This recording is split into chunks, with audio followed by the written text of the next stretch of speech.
नमस्कार. प्राध्यापक तुकाराम सोलापुरे, लक्ष करिअर इन्स्टिट्यूट बार्शीमध्ये आपले सहर्ष स्वागत करत आहे. मित्रहो, आज आपल्या युट्यूब चॅनलला चालू करून जवळजवळ 28 ते 29 दिवस झालेले आहेत आणि या 28-29 दिवसामध्ये आपण भरभरून प्रतिसाद दिलेला आहे.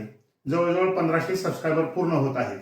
आपल्या या सहभागाबद्दल आणि पाठिंब्याबद्दल मी आपले मनपूर्वक आभार व्यक्त करतो. मित्रहो, मी अभ्यासक्रमाचे व्हिडिओ युट्यूबवर भरपूर आहेत, त्यामुळे शक्यतो माझा उद्देश हा माझ्या 25 वर्षाच्या अनुभवातून इतर मार्गदर्शन करणे हा असतो. इतर मार्गदर्शन म्हणजेच काय? उदाहरणार्थ आपण परवा एक व्हिडिओ टाकला होता की सीटीईटी असेल, टीईटी असेल किंवा कोणतीही स्पर्धा परीक्षा असेल, त्यामध्ये पेपर सोडवत असताना कोणत्या चुका होतात, ह्या जर टाळल्या तर आपल्याला कमी अभ्यासामध्ये सुद्धा अधिकचे मार्क पडू शकतात. मग हा व्हिडिओ टाकल्यानंतर महाराष्ट्रातून मला अनेक फोन आले आणि त्यामध्ये मी सांगितलं स्ली मिस्टेकचा उल्लेख असेल, त्याचबरोबर घड्याळाचा उल्लेख असेल, हे मुद्दे लोकांना खूप आवडलेले आहेत. अनेक शिक्षकांना हे मुद्दे खूप आवडले आहेत आणि फोन करून त्याचबरोबर कमेंट करून माझ्याजवळ खूप चांगल्या भावना व्यक्त केलेल्या आहेत. अभ्यासक्रमाचे व्हिडिओ युट्यूबवर भरपूर आहेत, परंतु हे महत्वाचे व्हिडिओ तुम्हाला ऐकण्याचा माझा प्रयत्न असतो. त्यामुळं आज सुद्धा आपण असा एक चॅप्टर घेऊन आलेलो आहोत की जेणेकरून आपल्याला अभ्यास चालूच आहे पण अभ्यास करत असतानाही इतर काही महत्वाचे घटक असतात. ते घटक इनडायरेक्टली आपण दुर्लक्ष करत असतो, पण त्याचं महत्व आपल्या लाईफमध्ये किंवा अभ्यासामध्ये अनन्यसाधारण असतं. आता कोणता घटक आहे आज आपल्या टॉपिकचा? तर आपला अभ्यास चालू आहे. गेल्या 2 महिन्यामध्ये 3 महिन्यामध्ये खूप चांगला अभ्यास करत आहोत. पण अभ्यास करणं म्हणजेच परीक्षा आहे का? नाही. तर अभ्यास करत असताना सुद्धा आपण कोणत्या अँगलला अभ्यास करत आहोत हे जर कळायचं असेल तर आपल्याला PYQ माहिती असणे गरजेचे आहे. म्हणून आजच्या आपल्या टॉपिकचा विषय आहे PYQ ला इतके महत्व का आहे. तर आपल्या लक्षात ठेवा, जेव्हा आपण अभ्यास करत असतो तेव्हा PYQचं अनालिसिस खूप गरजेचं असतं. त्याचं कारण काय आहे? तर PYQ हे आपल्या आई वडिलाप्रमाणे असतात. ज्याप्रमाणे आपली मुलं आयुष्यामध्ये बिघडू नये, चांगल्या मार्गाला लागावीत, यासाठी आई वडील सातत्यानं मार्गदर्शन करत असतात. त्याच पद्धतीनं आपण केलेला अभ्यास योग्य मार्गावर आहे का नाही, पुढे आणखी कोणत्या अँगलला अभ्यास केला पाहिजे हे सांगण्याचं कार्य PYQ करत असतात. ज्या पद्धतीनं आपली सीटीईटीची परीक्षा असेल, टीईटीची परीक्षा असेल, या परीक्षेला 5 घटक आहेत. त्याचबरोबर एमपीएससीच्या पूर्व परीक्षेला 7 घटक आहेत. मग ज्या पद्धतीनं टीईटी किंवा सीटीला 5 घटक आहेत, तसंच 6वा एक घटक आहे असं गृहीत धरायचं, तो म्हणजे PYQ. एमपीएससीला 7 घटक आहेत, तर एक 8वा घटक आहे, तो म्हणजे गृहीत धरायचा PYQ. मग हे PYQ नेमके काय आहेत? तर लक्षात ठेवा, प्रिव्हियस इयर क्वेश्चन म्हणजे आपण अभ्यास करत असताना जर मागच्या वर्षीचे प्रश्न पाहिले तर आपला अभ्यास योग्य दिशेनं आहे का नाही हे सांगण्याचं कार्य PYQ करत असतात.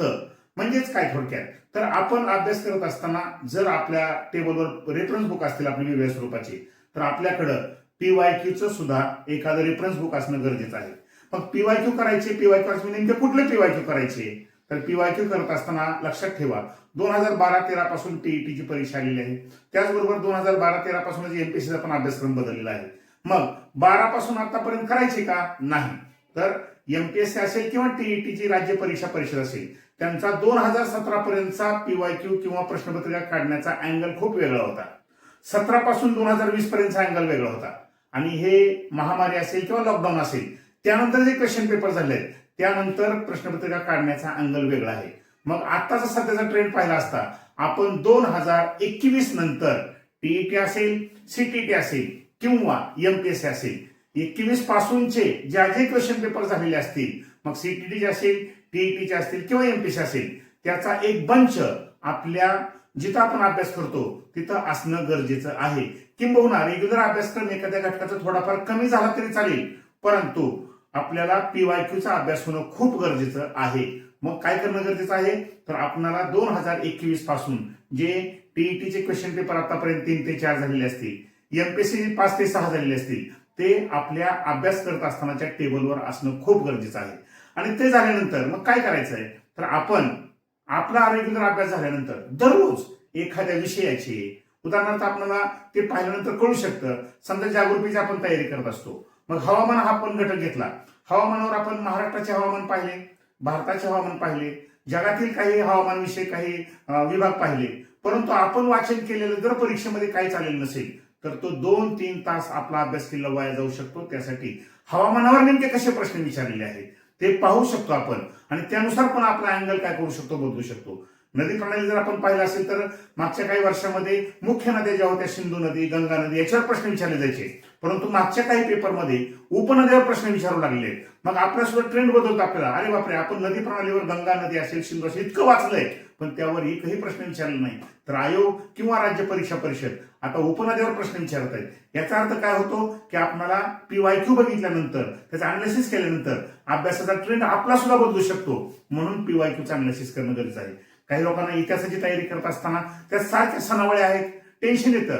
परंतु जर आपण PYQचं अनालिसिस केलं तर लक्षात येतं की बापरे, इतिहासाच्या सनावळ्यावर प्रश्न या ठिकाणी कमी विचारलेले आहेत. आपण काय केलं पाहिजे, सनावळ्यापेक्षा जो विस्तारात्मक, म्हणजे समजा प्रार्थना समाज असेल, सत्यशोधक समाज असेल, बाबा सत्यशोधक समाजाची स्थापना केव्हा झाली, त्याचा उद्देश काय होता, त्याचे संस्थापक कोण, त्याचं ब्रीदवाक्य काय होतं आणि त्यानं कोणत्या क्षेत्रामध्ये सुधारणा केली आहे, हे जर असं विस्तारात्मक वाचलं ते कधी करणार, आपल्याला कसं वाचावं, तर मागचं PYQचं अनालिसिस केल्यानंतर कळेल.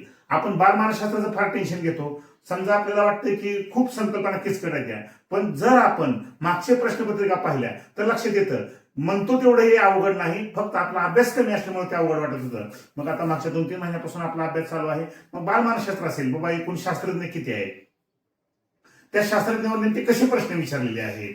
त्याचबरोबर इतर उपयोजित मानसशास्त्र काय आहे.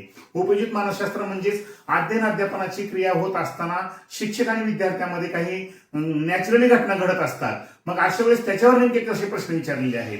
त्याचबरोबर अध्ययन अध्यापनाच्या प्रक्रियेवर प्रश्न कसे विचारलेले आहेत, शास्त्रज्ञावर कसे प्रश्न विचारले आहेत, हे आपल्याला मागच्या PYQचं अनालिसिस केल्याशिवाय कळणार नाही.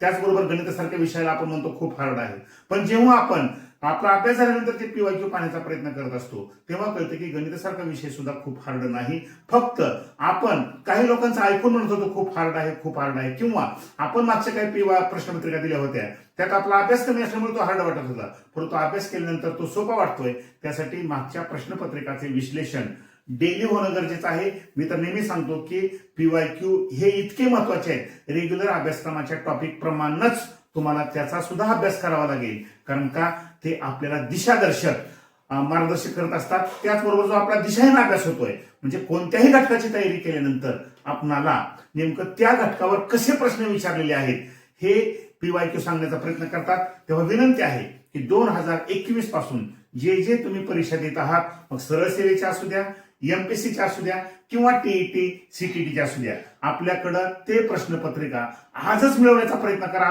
म्हणजे आतापर्यंत नसतील तर. कारण का, तर आपण जर तो अभ्यास करत असेल तर हा सुद्धा अभ्यासक्रम तुम्हाला तितकाच महत्वाचा आहे. म्हणून PYQला आपल्या अभ्यासामध्ये अनन्यसाधारण महत्व आहे.